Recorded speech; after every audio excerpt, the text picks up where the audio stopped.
ಕಲ್ಲಂಗಡಿ ಬೆಳೆಯಲ್ಲಿ ಅನೇಕ ಕೀಟಗಳಿದೆ, ಅನೇಕ ರೋಗಗಳಿದೆ. ಕೀಟಗಳ ಬಗ್ಗೆ ಹೇಳೋದಾದ್ರೆ ನಮಗೆ ಒಂದು ಥ್ರಿಪ್ಸ್ ಅಂತ ಬರುತ್ತೆ.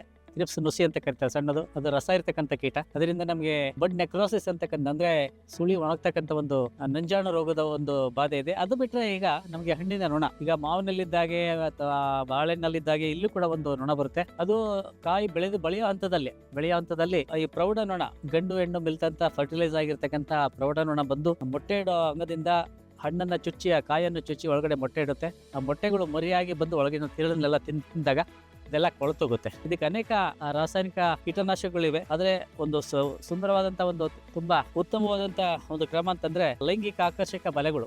ಇಲ್ಲಿ ನೋಡ್ತಾ ಇದ್ದೀರಾ, ಈ ಡಬ್ಬಿ ಇದೆ, ಮೇಲೆ ಒಂದು ಮುಚ್ಚಳ ಇದೆ.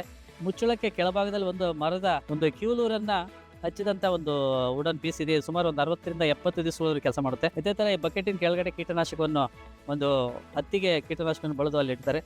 ಸೊ ಅಟ್ರಾಕ್ಟ್ ಆದಂತ ಒಂದು ಗಂಡು ಹುಳುಗಳು ಕೆಳಗಡೆ ಬಿದ್ದು ಕೀಟನಾಶಕದ ಸಂಪರ್ಕದಿಂದಾಗಿ ಅವು ಸತ್ತೋಗುತ್ತೆ. ಇದೊಂದು ಅತ್ಯುತ್ತಮವಾದಂತ ಒಂದು ಸಾಂಸ್ಕೃತಿಕ ಪದ್ಧತಿ ಅಂತೇಳಿ ನಾನು ಹೇಳಲಿಕ್ಕೆ ಇಷ್ಟಪಡ್ತೀನಿ.